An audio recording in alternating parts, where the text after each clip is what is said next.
بعد الحمد والصلاۃ معزز سامعین محترم، السلام علیکم ورحمۃ اللہ وبرکاتہ۔ معزز سامعین محترم، آج کے جمعۃ المبارک کے بیان میں جناب ابراہیم علی نبینا علیہ الصلاۃ والسلام کی صفات، آپ کو اللہ تعالیٰ نے جن عادات سے نوازا تھا، قرآن پاک اور احادیث طیبہ کی روشنی میں ان چند عادات کا تذکرہ کروں گا۔ وجہ یہ ہے ان عادتوں کا بیان کرنے کا کہ اللہ پاک نے جب حضرت ابراہیم علیہ السلام کا ذکر قرآن میں کیا ہے نا، تو قرآن پاک میں حضرت ابراہیم کی وہ ساری صفات بیان کرنے کے بعد آخری حکم جو دیا ہے وہ اپنے محبوب کو کیا فرمایا؟ اللہ نے پہلے فرمایا ان ابراہیم کان امۃ قانتا للہ۔ اللہ نے فرمایا کہ بے شک حضرت ابراہیم علیہ السلام بڑی ہی خوبصورت عادتوں اور خصلتوں کے مالک ہیں۔ قانتا للہ حنیفا، اللہ تعالیٰ کو جو ہے ہر طرح کی شدت اور محبت سے وہ مانتے ہیں۔ وَلَمْ يَكُنْ مِنَ الْمُشْرِكِينَ، اور اللہ کے ساتھ کسی کو شریک نہیں بناتے۔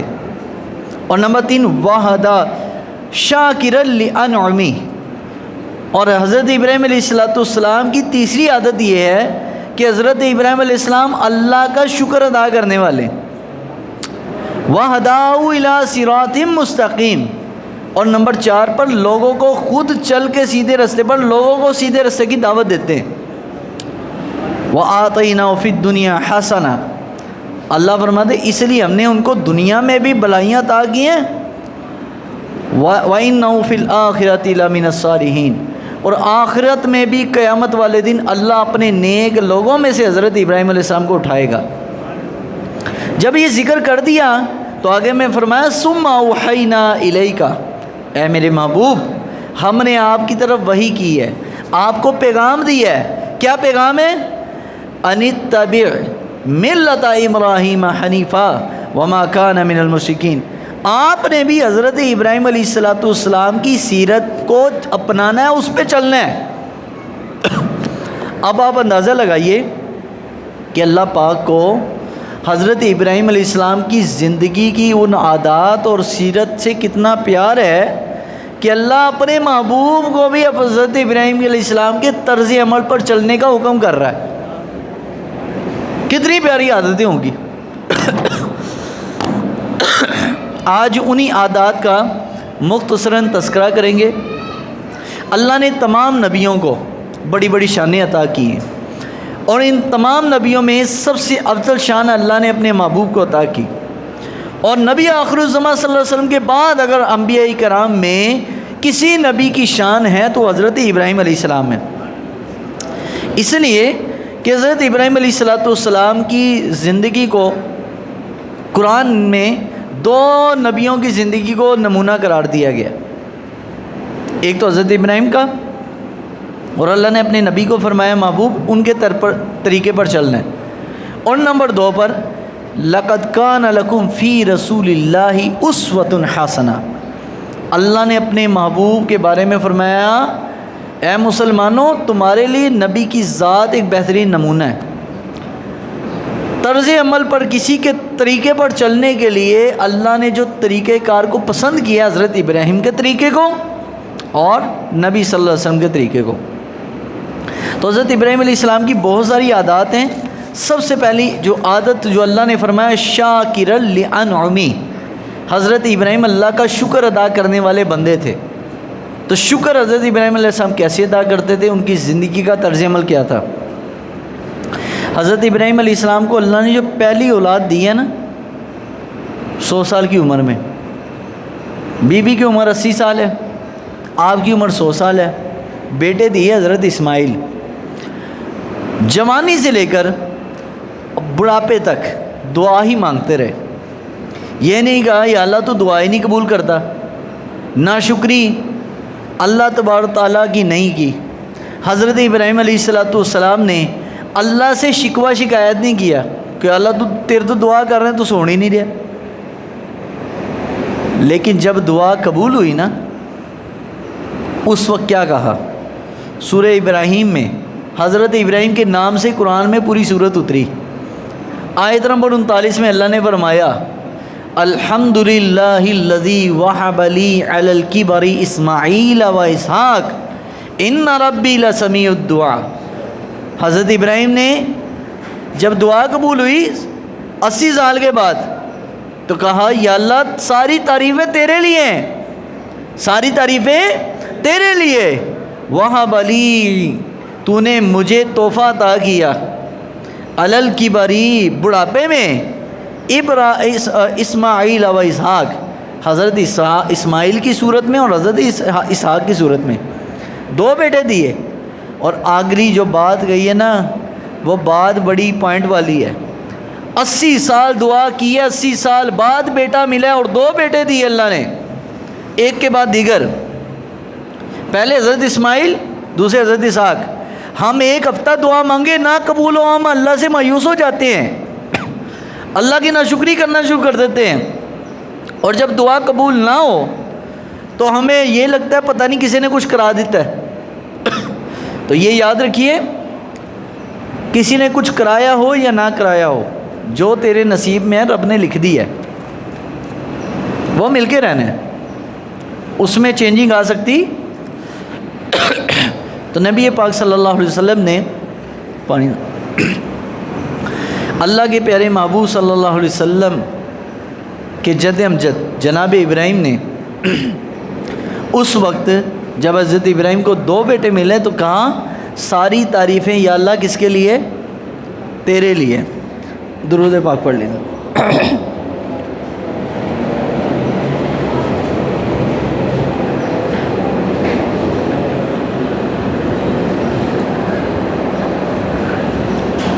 الحمدللہ۔ تو حضرت ابراہیم علیہ السلام نے آخری جو بات کہی ہے بڑی سمجھنے والی ہے۔ ہم 1 دن 2 دن 4-5 نمازوں میں دعا مانگے، قبول نہ ہو، ہمارے اندر مایوسی آتی ہے، لیکن حضرت ابراہیم علیہ السلام کی اندر مایوسی نہیں آئی۔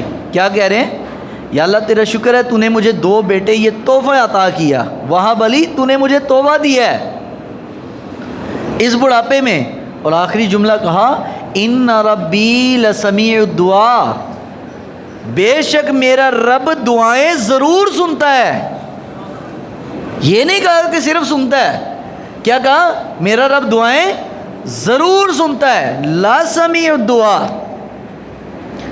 تو اللہ تعالیٰ کے یہ جلیل القدر نبی جناب ابراہیم خلیل اللہ کی سیرت ہمیں بتا رہی ہے کہ حالات جیسے بھی ہو جائیں، بندہ اللہ کا شکر گزار بندہ تب بنے گا کہ جب مانگنے کے بعد صبر بھی کرے، جلد باز نہ بنے، یا اللہ بات چھیتی دے دے، یہ جلدی مل جائے۔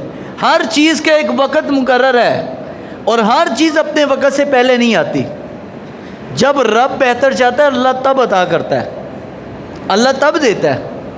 دیکھیں نا، اللہ تبارک تعالیٰ کے محبوب علیہ الصلوۃ والسلام کب سے سوچ رہے تھے کہ خانہ کعبہ یہ قبلہ بن جائے، لیکن 1 سال 8 مہینوں کے بعد، با اختلاف رہے 1.5 سال کے بعد، نبی علیہ الصلوۃ والسلام کو 18 مہینوں کے بعد قبلے کا حکم دیا چینج کرو، اور عین نماز میں بتایا۔ کیوں؟ اللہ فرمایا کہ میں اس لیے کہ تاکہ پرکھ لیے جائیں کہ نبی کو ماننے والے کون ہیں اور نبی کو نہ ماننے والے کون ہیں۔ تو بندہ اللہ کا شکر گزار بندہ تبھی بنتا ہے کہ جب ہر معاملے میں اللہ کی طرف رجوع کرے۔ حضرت ابراہیم علیہ السلام حکم ہوا بچپن میں بچے کو لے جاؤ، بچپن میں چھوٹے بچے ہیں حضرت اسماعیل، چھوڑ آؤ بے آب و گیا وادی میں، جہاں نہ پانی پینے کو کچھ نہ کھانے کو کچھ۔ تو کیا حکم کیا وہاں پر؟ اللہ نے فرمایا چھوڑ آؤ، چھوڑ آئے۔ جب جوانی پر پہنچ گئے حضرت اسماعیل، ابراہیم علیہ السلام کی خواہش پیدا ہوئی کہ دیکھوں میرا بیٹا کیسا ہے۔ دیکھیں گئے تو جہاں آج مکہ ہے یہاں پر حضرت اسماعیل کا گھر تھا۔ دستک دی تو اندر سے خاتون آئیں اور کہا کہ کون ہیں آپ؟ کہا بس یہ بتاؤ میں کون ہوں یہ نہ پوچھو، بس یہ تم بتاؤ کہ تمہارے حالات کیسے ہیں گھر کے؟ کہا بڑے تنگ ہیں، بڑے پریشان ہیں۔ تو حضرت ابراہیم علیہ الصلاۃ والسلام، جناب ابراہیم خلیل اللہ علیہ الصلاۃ والسلام نے اس موقع پر کہا کہ تمہارے شوہر نامدار جب آئیں ان کو کہہ دینا کہ اپنے گھر کی جو چوکھٹ ہے یہ بدل لو، اکھاڑ کر، تمہاری یہ گھر کی چوکھٹ ٹھیک نہیں ہے۔ اب نبیوں کی زبان تو نبی سمجھ سکتا ہے نا، کوڈ ورڈ ہے۔ انہوں نے کہا کہ ٹھیک ہے میں بتا دوں گی۔ جب حضرت اسماعیل آئے تو کہا کہ ایک بزرگ آئے تھے، بلکہ حضرت اسماعیل نے آ کے خود پوچھا کہ گھر میں کوئی آیا تو نہیں تھا، مجھے خوشبو محسوس ہو رہی ہے۔ تو کہا آئے تھے، ایک بزرگ آئے تھے سفید ریش، انہوں نے کہا اپنے گھر کی چوکھٹ بدل لو۔ تو کہا تم نے کیا کہا تھا؟ کہا جی میں نے ان سے یہ کہا کہ میرے گھر کے حالات بڑے تنگ ہے، بڑی تنگی ہے۔ دیکھیں نبیوں کی تربیت اپنے اولاد کے لیے۔ تو حضرت ابراہیم نے، حضرت اسماعیل نے فرمایا، انہوں نے کیا بولا کہ گھر کی چوکھٹ چینج کر لو، گھر کی چوکھٹ بدل لو۔ یہ کہنا کا مقصد یہ تھا کہ بیوی کو طلاق دے کے کوئی اور نیک خاتون ڈھونڈو کہ جو شکر ادا کرنے والی ہو۔ شکر گزار نبی کے ساتھ ناشکری عورت نہیں ہو سکتی۔ شکر گزار عورت کے ساتھ ناشکری عورت اللہ کو پسند نہیں ہے۔ تو جناب ابراہیم خلیل اللہ علیہ الصلاۃ والسلام نے اسی وقت اس کو، حضرت اسماعیل نے طلاق دی اور دوسری بیوی کی۔ پھر کافی عرصے کے بعد گزر ہوا حضرت ابراہیم کا، اب بیٹے سے ملاقات نہیں کرے کیونکہ رب کا حکم نہیں ہے، بیٹے سے بعد میں ملے۔ تو جیسے ملے تو پوچھا کہ گھر کے حالات کیسے ہیں؟ کہا جی اللہ کا بڑا شکر ہے، بڑا شکر ہے۔ تو میں یہ کہا کرتا ہوں ٹھیک ہے مہنگائی ہے، حالات تنگ ہیں، لوگوں کی آمدنیاں کم ہیں، لیکن اس کا یہ مطلب نہیں ہے تم ناشکری شروع کر دو کہ یار گزارے ہر ویلے رونا رونا۔ بھائی ہر وقت رونے والے بندے کو اللہ پھر روتا ہوا ہی رکھتا ہے۔ ہر وقت رونے والا بندہ ہر وقت رو رہا ہے، ہر وقت رو رہا ہے، ہر وقت اپنے حالات کے دکھڑے سنا رہا ہے۔ اور بھائی اپنے حالات کے دکھڑے لوگوں کو نہ سناؤ، اپنے دکھڑے اپنے رب کو سناؤ جس نے تیرے حالات بدلنے ہیں۔ لوگوں نے سننا ہے، دان نکال کے ہنس کے چل دینا ہے، اور رب وہ ہے کہ جو لوگوں کے دلوں کے حالات بھی بدلتا ہے، لوگوں کے مال کے حالات بھی بدل دیتا ہے۔ تو لوگوں کے سامنے مت رو، انہوں نے تمہیں کیا دینا؟ دینے والی ذات تو تمہارے رب کی ہے، اس کے آگے رو۔ رات کو مصلی ڈاؤ، اللہ کے آگے گڑ گڑاؤ، اللہ کے آگے رو، اللہ کے آگے اپنا رونا پیش کرو۔ رابعہ بصریہ کی ایک خاتون، ایک خدمت میں ایک لڑکی تھی، اس زمانے میں لونڈی انہوں نے خریدی ایک، پورے دن رابعہ بصری کی خدمت کرتی، تھک ہار کے جب رات کو رابعہ بصری رحمۃ اللہ علیہ سو جاتی، وہ لڑکی اپنا مصلی بچھا لیتی۔ ایک مرتبہ رابعہ بصری رحمۃ اللہ رات کو کسی حاجت کے لیے اٹھی تو دیکھا وہ لڑکی رو رہی ہے اور اللہ سے کہہ رہی ہے اللہ پورا دن مجھے وقت نہیں ملتا میں تیرے آگے عبادت کروں، تیرا ذکر و فکر کروں، یہ رات کو اپنی نیند میں سے کچھ وقت وہ کاٹ کے میں تیری وقت عبادت کے لیے گزارتی ہوں، تو یا اللہ تو یہ قبول کر لے۔ رابعہ بصری نے جب سنا تو اس کو آزاد کر دیا، اس کو آزاد کیا، اور اس کو آزاد کر کے کہا کہ اور جو میں نے خادمائیں خریدی ہوئی ہیں ان کو آزاد نہیں، تمہیں آزاد کر رہا ہوں اس لیے کہ تجھے اپنے رب کے ساتھ رات کو اپنے دکھڑے سنانے کا شوق ہے، تو میں چاہتی ہوں کہ تم اب دن میں بھی اللہ کے سامنے گڑ گڑاؤ، رات کو بھی گڑ گڑاؤ۔ تو گرے آزاری کرنی ہے اللہ کے سامنے کرو۔ حضرت ابراہیم دنیا کے سامنے نہیں روئے، کوئی مینوں نمرود نے پھڑ لیا، مینوں آگ سے سٹن لگا، نہ، وہ کہہ رہے جس رب کی خاطر آگ میں جا رہا ہوں وہی رب آگ سے بچائے گا۔ تو کیا ہوا، حضرت اسماعیل نے اپنی اس پہلی بیوی کو طلاق دی، دوسری بیوی سے نکاح کیا، پھر شام کو جب آئے تو کہا گھر میں یہ لگتا ہے کوئی آیا تھا، کہا ہاں ایک بوڑھے ضعیف بزرگ آئے تھے اور وہ کہہ رہے تھے تمہارے گھر کی چوکھٹ اب درست ہے، اب اس کو قائم رکھنا، یعنی یہ تمہاری بیوی شکر گزار ہے۔ تو کیونکہ ناشکری خواتین میں مردوں کو بنسبت زیادہ ہوتی ہے، ناشکری کریں گی۔ حضور نے کیا فرمایا تھا کہ کثرت سے جہنم میں نے عورتوں کو جو دیکھا ہے وہ اس وجہ سے کہ یہ اپنے شوہروں کی ناشکری ہیں. اب جیسے عید آ رہی ہے نا تو بہت ساری ڈیمانڈیں ایک مرد کے اوپر پر اس کے ماں کی، اس کی بیوی کی، اس کی بہنوں کی، اس کی بیٹیوں کی آئیں گی، اور مرد بیچارہ وہ پورا کرنے کے لیے تگ و دو کرے گا، مزدوری کرے گا، محنت کرے گا، کمائے گا کہ ان کی خواہشات کو میں پورا کروں. اور اگر ایک چیز بھی کم ہو جائے، کسی چیز میں کوئی کمی واقع ہو جائے تو کیا ہے کہ تیرے تو کدی سوکھ میں ویکھیا ہی کوئی نہیں. آج کل کی خواتین تیرے ورگا بندہ فلاں بندے نے ویکھ وہ اپنی بیوی نے آئے ایسی کرا رہا ہے تو جناب تو مینوں پوچھدا ہی کوئی نہیں. تو بھائی جب خواتین اس طرح کی ناشکری کریں گی تو اللہ کے نبیوں نے کیا اس کے بارے میں کہا؟ حضرت ابراہیم نے اپنے بیٹے کو کیا کہا؟ چوکھٹ خراب ہے، بدل دو. لیکن اس کا یہ بھی مطلب نہیں ہے کہ دور حاضر کے ماں، دور حاضر کے باپ اپنے بیٹوں کو کہے بھائی تیری بیوی جو ہے نا وہ شکر ادا نہیں کرتی، جس کو طلاق دے دو. نا، اس کی اجازت نہیں. وہ نبی تھے، ان کی دور اندیشی تھی، وہ نبی تھے بھائی، ان کے پاس اللہ کی وحی آتی تھی. آج کے باپ کے پاس رب کی وحی آتی ہے؟ اس کے پاس وحی جو قرآن کی صورت میں ہے اس نے اس کو فالو کرنا ہے. ویسے نہیں کہ بیٹے پر زور زبردستی. کئی اس طرح کے کیسز بھی لوگوں کے سامنے کہ جناب باپ نے زبردستی طلاق دلوائی ہے، بیٹے کو کہا کہ اپنی بیوی کو چھوڑ دے، اور کئی لوگوں نے ایسے چھوڑ دیے. بعد میں آتے مولوی صاحب جی زبردستی طلاق ہو جاتی ہے، اور میں کہا بھائی دین تو پہلے سوچنا سی، طلاق دینے سے پہلے سوچنا تھا نا.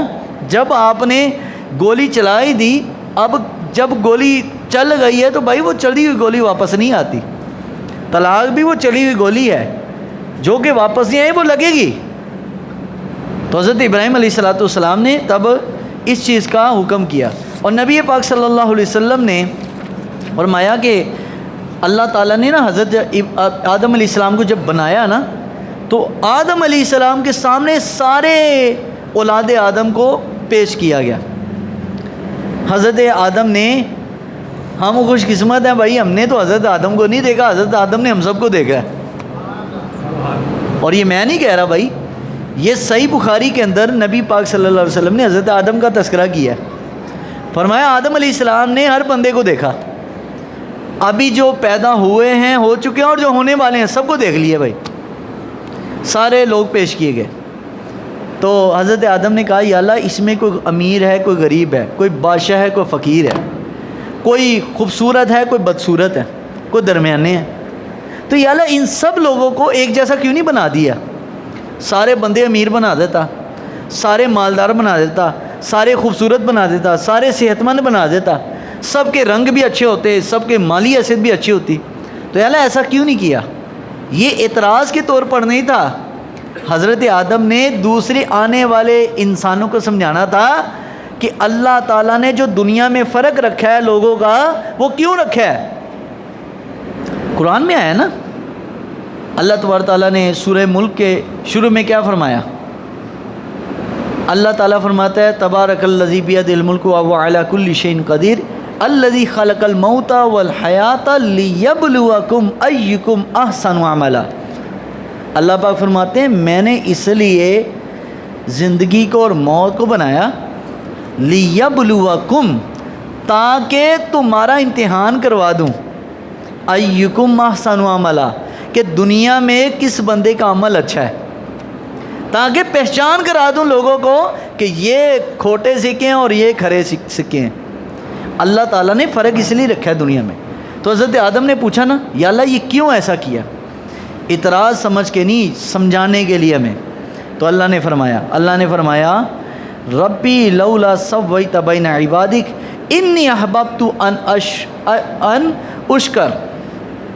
اللہ نے فرمایا اے آدم میں نے دنیا میں انسانوں کے فرق اس لیے رکھے تاکہ انی احببت، میں اس چیز کو پسند کرتا ہوں، ان اشکر، کہ تم میں سے شکر گزار بندہ کون ہے اور ناشکرہ کون ہے.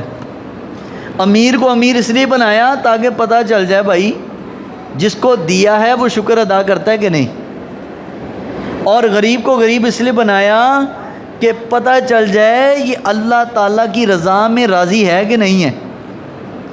خوبصورت کو اس لیے بنایا کہ یہ نچلے بدصورتوں کو دیکھ کر خوش ہوتا ہے کہ نہیں اور اللہ کا شکر ادا کرتا ہے کہ نہیں. اور بدصورتوں کو اس لیے کہ تاکہ پتہ چل جائے کہ اللہ تعالیٰ کی تقدیر پر وہ صبر کرتا ہے کہ نہیں کرتا۔ تو اللہ تعالیٰ نے اس لیے بنایا کہ بندہ شکر گزار بنے۔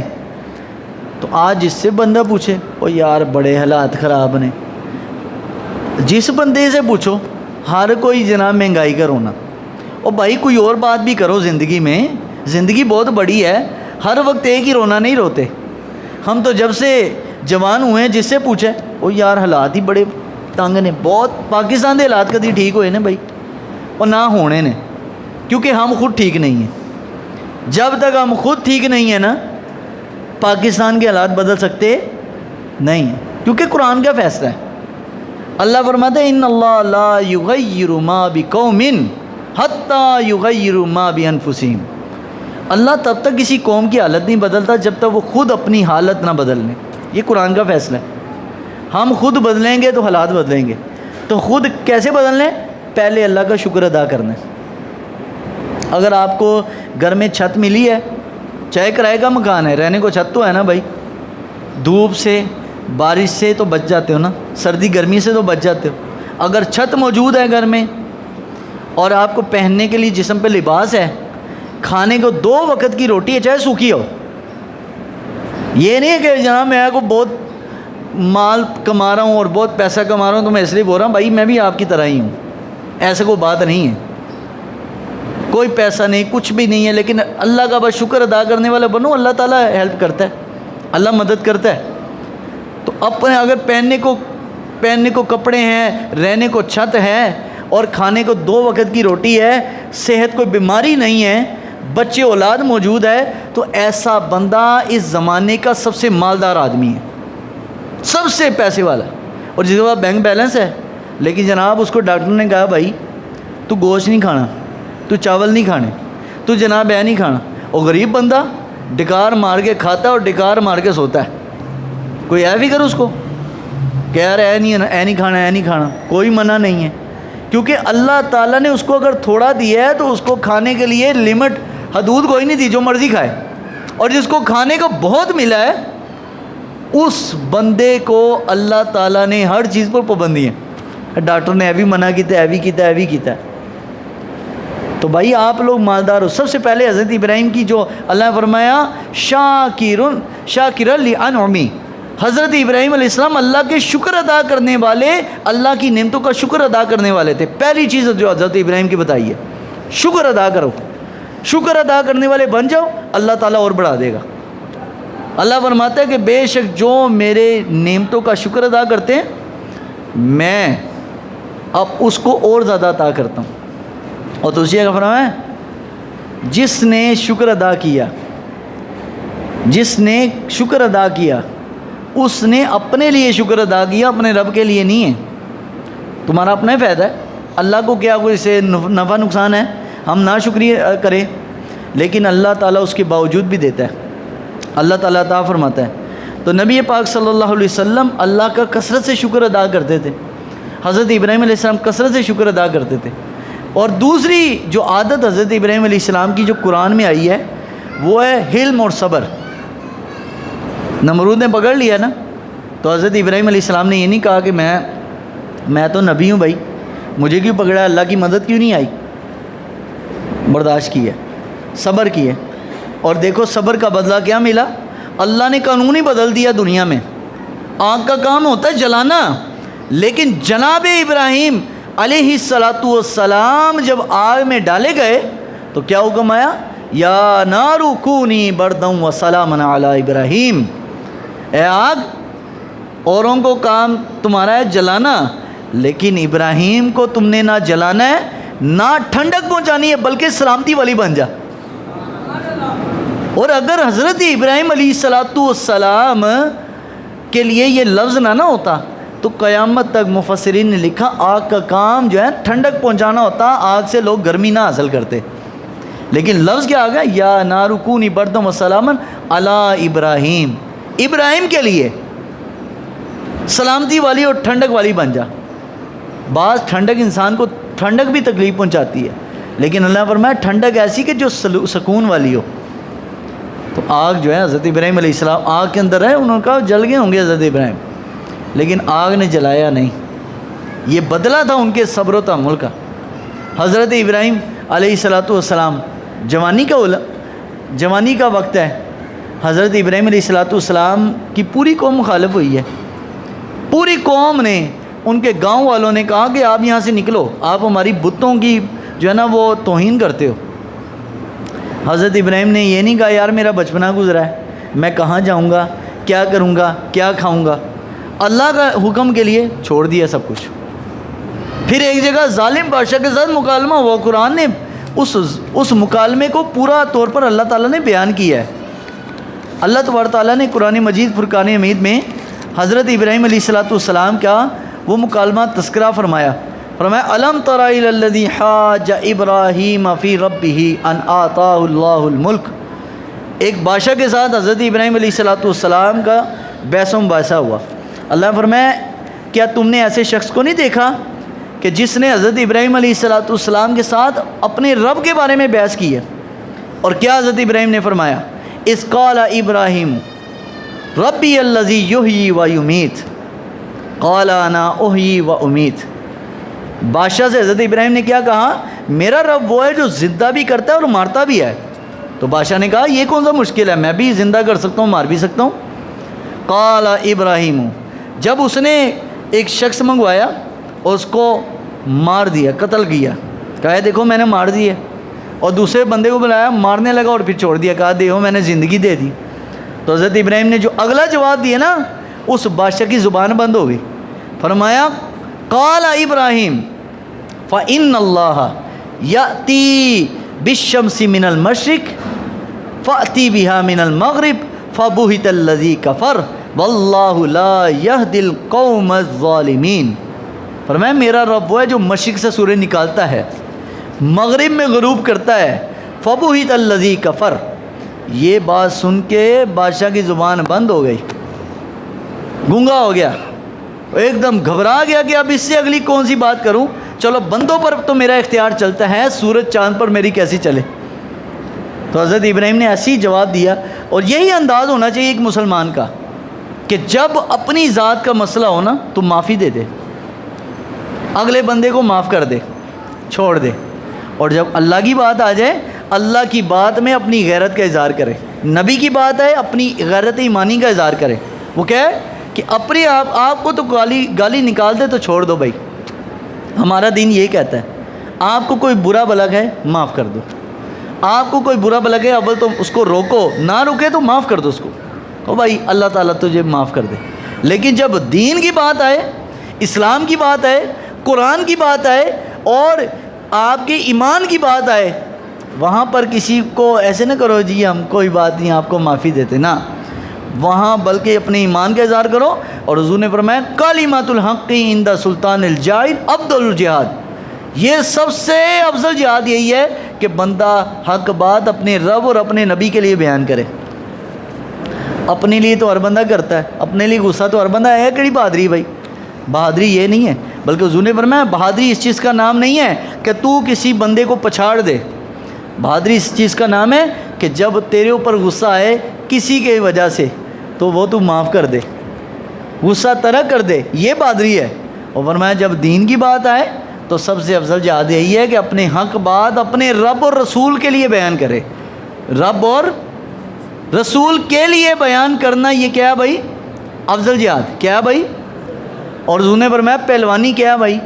اپنی ذات کے لیے غصہ آئے تو کیا کر دو، کیا کر دو بھائی؟ دونوں چیزیں جدا جدا ہیں۔ اسی اپنے لیے تو غصے رکھے نے بھائی، اپنی ذات کے لیے تو غصہ ہے، تجھے کوئی گالی نکال دے، مجھے کوئی گالی، فوراً جناب غیرت آ جاتی ہے ہمیں۔ اور جب دین کی بات آئے، اسلام کی بات ہے، تب غیرت کہاں، تب غیرت ہم سو جاتے ہیں۔ تو اس لیے بنیادی فلسفہ حضرت ابراہیم علیہ السلام کی سیرت میں یہی ہے کہ اپنا معاملہ ہو تو حلم کرو، برداشت کرو، بردباری، معافی دے دو، اور جب اللہ رسول کی بارے آئے حق پرست بن جاؤ۔ کتنی آفریں دی تھی نمرود نے کہ تم ہمارے ساتھ آ جاؤ، ہم آپ کو جاگیریں بھی دیں گے، پیسہ بھی دیں گے، لیکن فرمایا نہیں۔ اور معاملات میں کمپرمائز ہو سکتا ہے، لیکن جب نبی کی بات، قرآن کی بات ہے، اللہ کی بات آ جائے تو میں اپنے رب کے بارے میں کمپرومائز نہیں کر سکتا، کیونکہ قرآن نے فرمایا ملت ابراہیم حنیفہ، اے میرے محبوب آپ نے حضرت ابراہیم کے طرز عمل پر چلنا ہے جو کہ اللہ کے سچے بندے تھے۔ حنیفہ کا معنی کیا ہے؟ یک طرف ہو کے چلنے والا، سب سے جداگانہ چلنے والا، حق پرست، اس کو بولتے حنیفہ۔ اللہ تعالیٰ کی بارگاہ میں دعا ہے اللہ تعالیٰ ہمیں عمل کی توفیق عطا فرمائے۔